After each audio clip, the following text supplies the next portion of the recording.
I mean, we try to take them all with the same approach. We want to be as consistent as we can be, and we want to play to our standards to the best of our ability every single night. So, game by game, that approach shouldn't change. And I think for the most part, we've been pretty good at that. A little blip the other night, but I think for the most part, we've been really consistent at playing to our standard. During that time, you guys were so good at just setting the tone in the beginning and kind of winning the game from the tip, so to speak. How important is that in tonight's game to set the tone? I think it's kind of a feel that our guys need to have. They need to have a little bit of an edge. Get back to the details of all the things that we've done. Both defensively and offensively, and just maintain our focus on those things. And that's what again has led to our wins. Is coming out, being extremely focused, extremely detail oriented, and limiting our mistakes. Chris.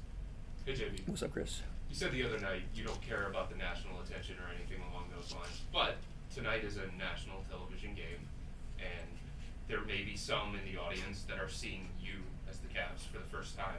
What do you hope that fans that aren't aware of the Cavs learn about them tonight? Just the level of basketball that we play when we play it at our best. I think we play a way that people would be, engaged in.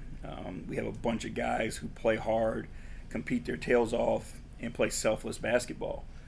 They play for one another. They celebrate each other. And I think people can embrace that. As a fan, being able to watch people play that way, where you don't see, the pockets or the clicks or the, whatever it is. It's just guys playing pure basketball. I think that's fun for a fan to watch and easy to root for. And where have you seen the greatest evolution when it comes to Isaac's game this year? I think just the confidence on the offensive end of the floor. He's just doing more. He's taking shots from different places on the floor. He's driving more, attacking the rim, playing early in transition. So I think he's just, evolved as an offensive player with confidence and belief in what his skill set is and how he can be impactful. Thank you. Spence. Special Davis Cavs Insider. Craig got his deal converted.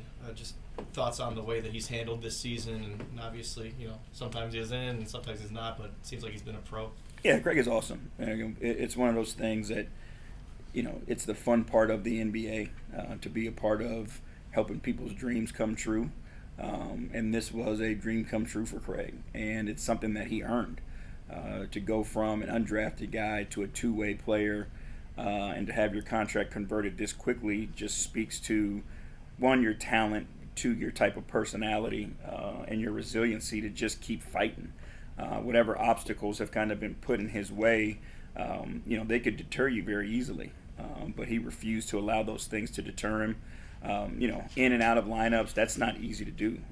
But still to be able to, help us win basketball games when he's played for us, again, speaks to his maturity, his character, and his skill set.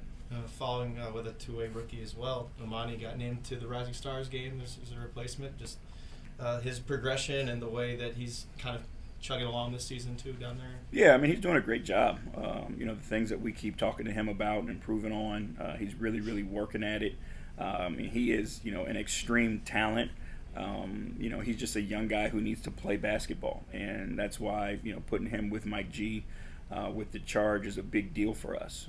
We trust Mike G in his development and his ability to coach young guys, put them in the right situations, and then the guys embrace it, and Imani's embraced it. He's never complained. All he wants to do is hoop and learn, and I think he's done a great job of that. And again, we expect big things from Imani in the future. Jackson. Jackson Flickinger, right down to Euclid. So Zaire has a chance to take the floor for the first time since 2020. What have you seen from his journey since training camp? It's the same thing.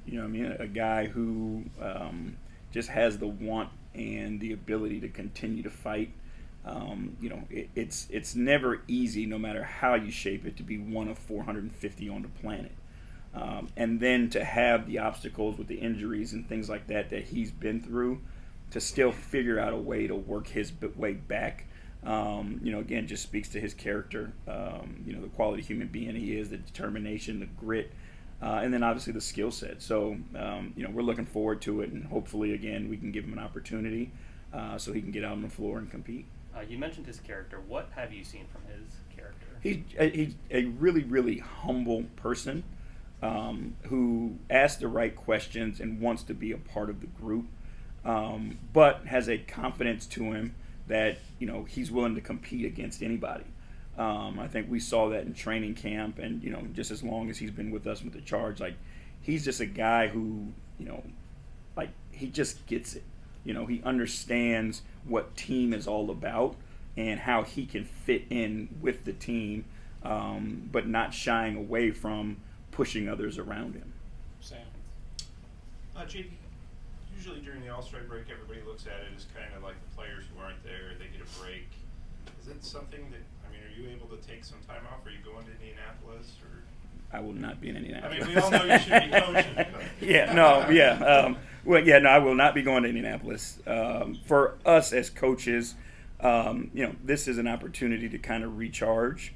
It's also an opportunity to kind of reconnect with your family a little bit. So we try to do our best every year to do something as a family. My wife and kids love the beach, so typically we end up somewhere there, and we'll do the same this year. Chuck. Jimmy, good to see you. What's up, Chuck? Good to see you too.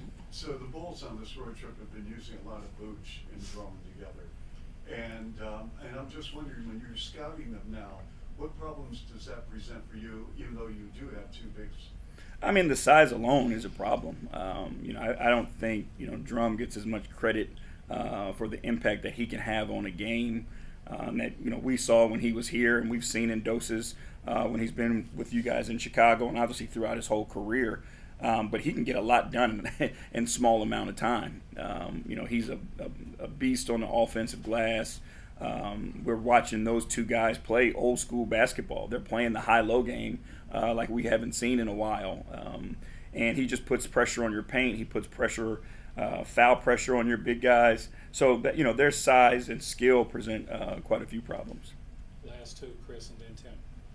JB, given the way that you guys are playing and how well you've played over the last 6 weeks, is there any part of you that feels like the All-Star break is coming at a bad time? No, I think because of what we've done, we've been able to replicate. I don't feel like it's something that we're going to lose, right? I feel like we have the formula of what makes us successful, and then we just need to come back and find that, repeat that formula. Is there a chance you get out of rhythm with time and days off? For sure. But I think it's something that we can find quickly. Okay, just going to wrap it up. Yeah. George, just playing. Oh, okay.